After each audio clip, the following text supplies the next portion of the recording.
Imagine you're staring down at an arts and crafts table, Okay. and it's covered in these just completely random scraps. You've got swatches of faded denim, some jagged pieces of green felt, a few spools of frayed thread, and like this really bizarre assortment of mismatched buttons. Sounds messy. Right, very messy. But right in the center of the table, someone is meticulously stitching all those chaotic pieces together, and they're forming a human face. Oh, wow. Yeah, that is a striking visual to start with. It's a bit unsettling, honestly. Yeah. Maybe even a little Frankenstein-esque. But it's actually incredibly precise in what it represents. Exactly. And, I was looking through a slide deck for an introductory psychology course created by Dr. Riordon, and that specific image was used to introduce the concept of human identity. It's a great It metaphor. really grabbed me Yeah. because the implication there is that you aren't just born with this fully formed, pristine soul that stays exactly the same forever. Right. You're the crafter at that table. And the project that you are stitching together every single day is you. Yeah, the active construction of the self. So we're taking a deep dive today into the underlying machinery of how you build your own identity. Okay, let's unpack this. We're going to look at a 2026 textbook chapter titled Self and Identity. It's by Dan P. McAdams from the NOBA Discovering Psychology 2.0 project. And we're pairing that with Dr. Riordon's materials to really figure out how we survive a chaotic world by constructing who we are. And the contrast here between ancient philosophy and modern psychology is just fascinating. Oh, totally. Because for thousands of years, humanity basically viewed the self as this hidden treasure you just had to unearth. Like, Dr. Riordan's slides actually highlight that ancient Greek phrase, "gnothisitin." Know thyself. Exactly, know thyself, carved deep into stone at the Temple of Apollo. And the underlying assumption there is that the self is static. It's buried deep inside you, like a fossil. And your only job in life is to just dig it up. Right, like you're going on an archaeological dig in your own mind. Yeah. But modern psychology completely rejects that fossil idea. It really does. Leaning on the foundational blueprints of a philosopher named Charles Taylor, this McAdams chapter kind of flips the script entirely. The modern self isn't something you just, discover on a week-long spiritual retreat. It's a continuous, exhaustive project. You have to actively build it, you have to manage it, and desperately try to refine it over time just to function in society. And to manage a project that massive, your brain actually relies on a highly specialized cognitive tool. Yeah. The textbook refers to it as reflexivity. Reflexivity, right? Yeah, this is the core engine of human selfhood. Cognitively speaking, it's the mind's uncanny ability to turn back and look directly at itself. Which is wild to think about. It is. When you experience self-awareness, your consciousness essentially splits into two distinct working entities to process information. Okay, let's break down this split. We're talking about the I and the me. Right. So the I is the subjective active knower. It's the director of the operation. Okay. The me, on the other hand, is the objective target being evaluated. So, say you feel suddenly self-conscious about something you said at a party. We've all been there. Right. Or, alternatively, you feel a rush of pride after finishing a difficult project. That is the I having a private internal conversation to critique and update the me. Yeah. John Dewey, the philosopher, summarized this dynamic beautifully. He wrote, the self is not something ready-made, but something in continuous formation through choice of action. So it's like the I is an internal film critic. Oh, I like that. Yeah, constantly sitting in the dark theater of your mind, watching and reviewing the me up on the screen. That's a perfect analogy. And I actually want you, the listener, to pause for a second and notice this, because as you're listening to us right now, there's probably a voice in your head evaluating your posture or, judging how much attention you're paying. Yep, that voice is right there. That judging voice is your I, actively reviewing your me in real time. And that internal film critic isn't just there to narrate your day. It serves a vital evolutionary purpose. It allows us to adapt to our social environments. Because it's a survival mechanism. Exactly. This reflexivity becomes an aggressive survival mechanism when life throws you into chaos.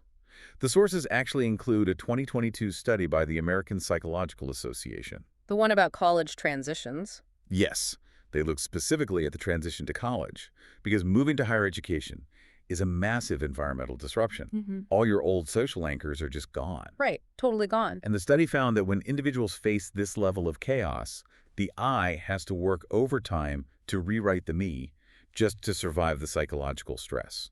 And the really compelling part of that study, I thought, is how different people utilize this tool. Hmm. Because if you look at traditional freshmen, so, 18-year-olds straight out of high school, they use reflexivity to cognitively reframe their inevitable academic failures. Right. Instead of seeing a failed midterm as perf that they're stupid, the I rewrites the narrative. So the me views the failure as a necessary stepping stone toward maturity. But non-traditional learners undergo an even more complex cognitive process. Oh, yeah. We're talking about adults returning to school, people who are often balancing children, full-time careers, mortgages. Stakes are way higher. Much higher. Their film critic has a much harder job. They use reflexivity to actively synthesize their past life expertise, say 10 years of managing retail, with this brand new, highly vulnerable identity as a novice scholar. They're merging two different selves. Exactly. They are forcing two completely distinct versions of the me to merge. And the APA study demonstrated that this active cognitive reshaping drastically reduces their cortisol levels. It lowers psychological distress, and it fosters a deep, necessary sense of belonging on campus. It makes you reconsider the power of your own internal dialogue, doesn't it? Like, when you look in the mirror, how does your inner critic's review of your life change the goals you set for yourself? This reflexive engine is incredibly powerful. But, it begs the question, we aren't born doing this. No, we aren't. A newborn baby doesn't have an internal film critic. So how does this whole project actually start? Well, we stitch it together sequentially, layer by layer. Okay. According to McAdams, the very first layer of the me that develops is built entirely for an audience. It's called the social actor. Social actor. Yeah, and it emerges remarkably early in human development. Around 18 months old, toddlers hit this monumental cognitive milestone, mirror self-recognition. Oh, right, when they realize the baby in the mirror is them. Exactly. They suddenly realize that the physical body moving in the glass is them. And that's when they start using definitive territorial words like me and mine. And the terrible twos are officially unleashed on the parents. It is a chaotic phase, for sure. But it's driven by the sudden onset of powerful social regulators. Because alongside recognizing themselves in the mirror, toddlers begin experiencing secondary emotions. I know what? Like pride, guilt, shame, and embarrassment. Okay. And these aren't just arbitrary feelings. From an evolutionary standpoint, human beings are pack animals. Yeah. We need the group to survive. So guilt and shame are biological mechanisms engineered to keep your behavior aligned with the tribe. That makes so much sense. Right. If a toddler behaves in a way that risks ostracization, the brain floods them with shame to correct the behavior. Dr. Riordon's slides actually pull in a classic Shakespeare quote here. All the world's a stage, and all the men and women merely players. A perfect fit. Yeah, and they pair that with the sociologist Irving Goffman, who argued that we are all constantly wearing invisible masks. Masks that reveal our deepest biological need for human connection. And over time, the performance behind those masks becomes highly structured. The textbook offers a sort of formula for how we build this first layer of identity. Right, the equation. Yeah. Social reputation equals central traits plus social roles. Okay, unpack that a little for us. Sure. By age 4, children start attributing basic central traits to themselves. Like they know if they're generally loud or quiet.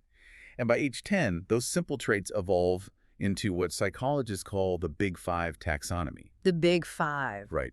Extroversion, neuroticism, agreeableness, conscientiousness, and openness. And just to clarify for everyone, the reason researchers call the Big Five a globally validated taxonomy is because these specific traits consistently show up across virtually all human cultures. Yes. They represent the fundamental axes of how human beings interact with one another. Exactly. And once you have those foundational traits, you attach social roles to them. Oh, I see. You learn how to be the conscientious coworker, or the agreeable friend, or the extroverted classmate.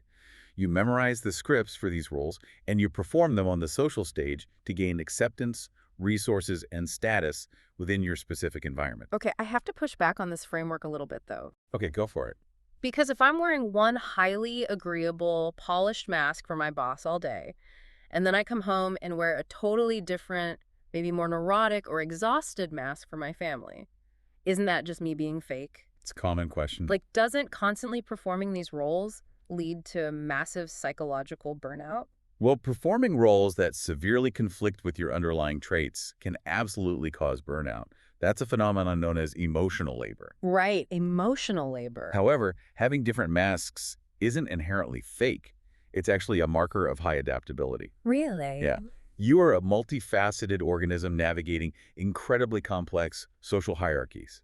Different environments require different behavioral tools. The real danger isn't wearing the mask.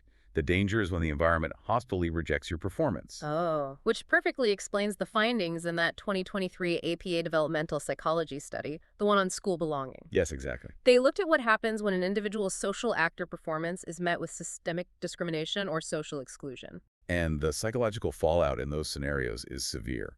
When the environment rejects the actor, the individual's subjective sense of belonging completely plummets. Just bottoms out. Yep. For non-traditional college students in particular, walking onto a campus designed primarily for affluent 18-year-olds triggers intense cognitive dissonance. They feel like an imposter. Imposter syndrome. Right. Their established social actor feels entirely out of place on that specific academic stage, which spikes their performance anxiety and completely derails their academic focus. But the study also showed the inverse is true. When institutions actively build genuinely inclusive environments, it lowers the social stakes. It allows students to safely rewrite their social roles without the constant, biological terror of being ostracized by the tribe. Because the fear's gone. Exactly. And the mechanism is clear. When the brain isn't expending all its energy managing the fear of rejection, a massive boost in GPA and lower dropout rates follow. The actor simply needs to feel safe enough to perform. So think about your own life for a second. How do the invisible masks you wear to fit into your workplace, your friend group, or your family fundamentally change who you are in those moments? That's a good question. And more importantly, who is the person you actually see when the theater is completely empty and you're all alone? Well, that solitary person, the one who remains when the audience leaves, is exactly why human development requires a second layer. Okay, layer 2. Because being a highly adaptable social actor is perfectly sufficient for a toddler. If you smile and cry on cue, your caretakers will feed you and protect you. Sure. But adults can't merely react to an audience. To navigate the complexities of adulthood, you need your own internal steering wheel. You have to transition into the motivated agent. The motivated agent. And this shift from actor to agent fundamentally changes how you move through time. Yes. The textbook explains that the cognitive machinery for this starts building around age 4 with the acquisition of theory of mind. And theory of mind is a massive neurological leap. It's the moment a child cognitively grasps that other people have private thoughts, hidden desires, and inner beliefs that are entirely different from their own. Like, oh, mom has her own stuff going on. Exactly. Yeah. Once you realize your mother has inner desires that drive her behavior, the natural cognitive progression is realizing that you also have inner desires that can drive your behavior. And this realization triggers what developmental psychologists call the age 5 to 7 shift. Yes. This is when kids stop just reacting to things and become intensely planful. They become systematic. Dr. Riordon's slide deck actually illustrates this cognitive shift with a photo of young children eagerly raising their hands in a classroom. I love that photo. Yeah, they aren't just waiting for the world to happen to them anymore. They are initiating action to achieve a specific goal. And, Sigmund Freud originally conceptualized this executive branch of the personality as the ego. Right, the classic ego. Yeah. It's the rational manager inside your brain, designed to observe reality, suppress purely impulsive urges, and navigate all your messy internal conflicts to achieve long-term objectives. And this agentic drive basically hits a boiling point during adolescence, doesn't it? Oh, completely. Teenagers and young adults start aggressively exploring alternative choices. They deliberately test boundaries and move beyond the expectations of their parents because they are trying to articulate their own concrete set of personal values. Yes, establishing a firm adult identity, a clear set of goals and values, is really the crowning achievement of the motivated agent. And the philosopher Friedrich Nietzsche captured the essence of this layer perfectly. He said, "He who has a why to live for can bear almost anyhow." That's such a powerful quote. It is. The motivated agent is your internal why. It's the engine of human endurance. If we connect this to the bigger picture, the sources show us exactly what happens when that engine breaks down. A 2020 article in the Journal of Personality explored how disruptions in agency impair human functioning. And the researchers found that a severe deficit in motivated agency isn't just a byproduct of mental illness. Okay. It is a core defining feature of many depressive disorders. Wow. So depression isn't just sadness. No, depression is often misunderstood as simply overwhelming sadness. But cognitively, it's a systemic failure of the motivated agent. It is the literal inability to initiate goal-directed behaviors. That's heavy. It is. For college students facing severe academic burnout or non-traditional learners who suddenly lose their job or face an unexpected family crisis, the loss of that agentic drive completely derails their reality. Their brain can no longer project a coherent vision of the future. It's like suddenly finding yourself locked in the trunk of your own car instead of sitting in the driver's seat. It's exactly what it feels like. You're still in the moving vehicle, but you have absolutely zero control over where it's going, which is incredibly panic-inducing. But the 2020 study doesn't just outline the problem, right? It highlights the psychological mechanism for a solution. Yes, it does. They found that therapeutic interventions focused on rebuilding micro goals are incredibly effective at restoring the motivated agent. And the cognitive trick behind micro goals is fascinating. Because when your overarching life plan collapses, trying to map out the next 10 years is neurologically overwhelming. Impossible, really. Right.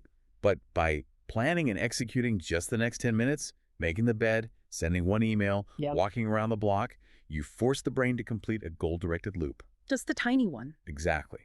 This triggers a small dopamine release, which subtly shifts your self-perception from helpless victim back to capable agent. You restore a tiny fraction of control, which chemically sparks renewed motivation.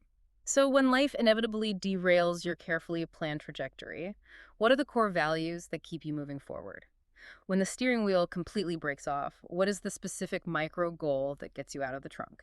It really is a vital survival mechanism. But if we look at the grand project of identity, we still have a missing piece. The final piece of the puzzle. Exactly. You have your social masks to handle the crowd as the actor.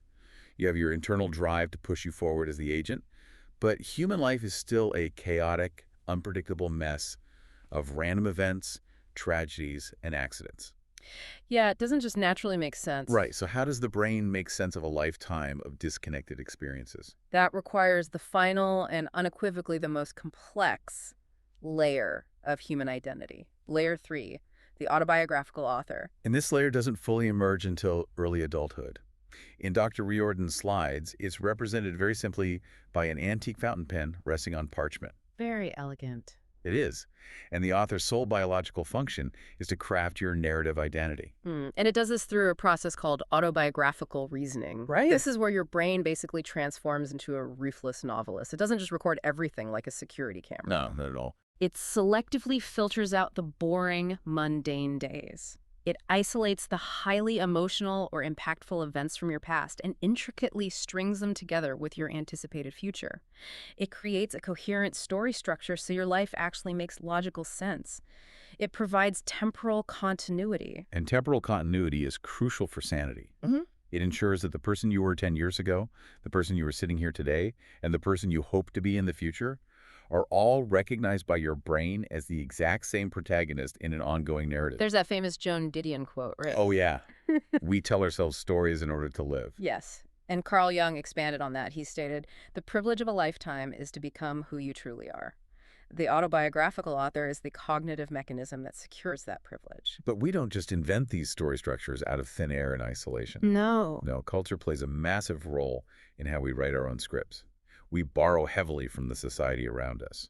We draw from a shared menu of socially approved plots. Right. And one of the most culturally powerful and highly prized narrative structures, particularly in Western society, is the redemptive narrative. The redemptive narrative. Okay, so this is the classic underdog story. Exactly. It's the cognitive framing of intense personal suffering, not as random, pointless cruelty, but as the exact necessary catalyst that leads to your ultimate triumph.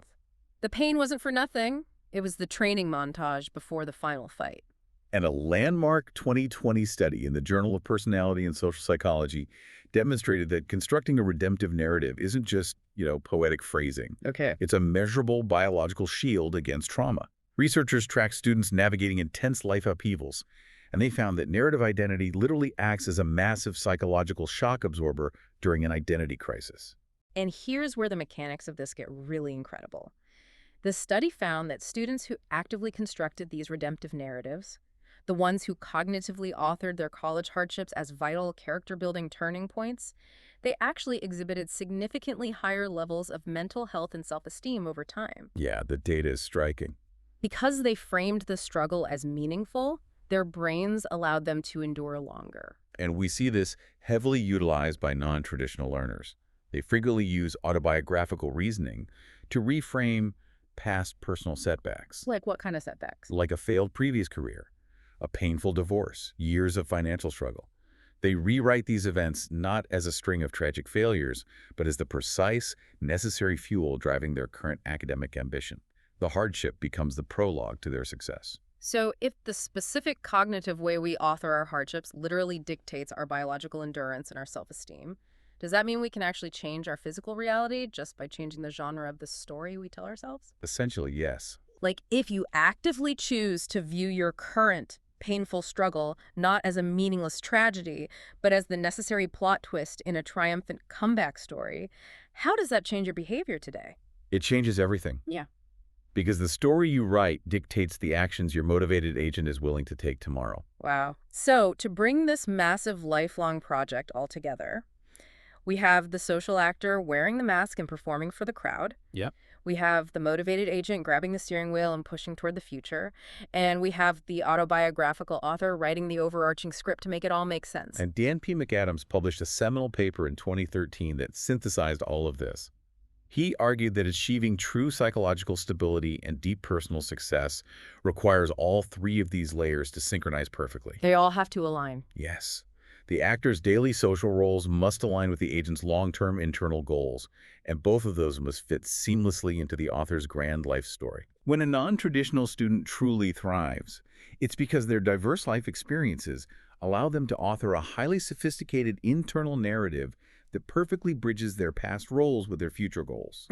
When those three layers align, the fragmented pieces on the table come together, the person becomes whole. It is an exhausting, lifelong, deeply beautiful project. You are meticulously stitching together the face on the felt board every single day. Every single day. But, I want to leave you with one final thought to mull over as we wrap up. Building on this profound idea of the autobiographical author, Okay.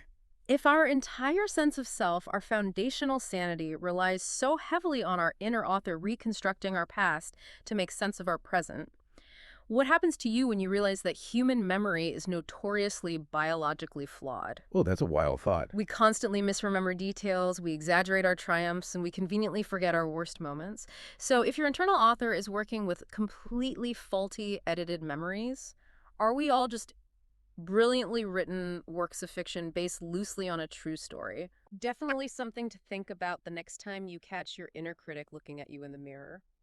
Thank you for taking this deep dive with us today and for exploring the intricate, stitched-together machinery of the human mind. Until next time.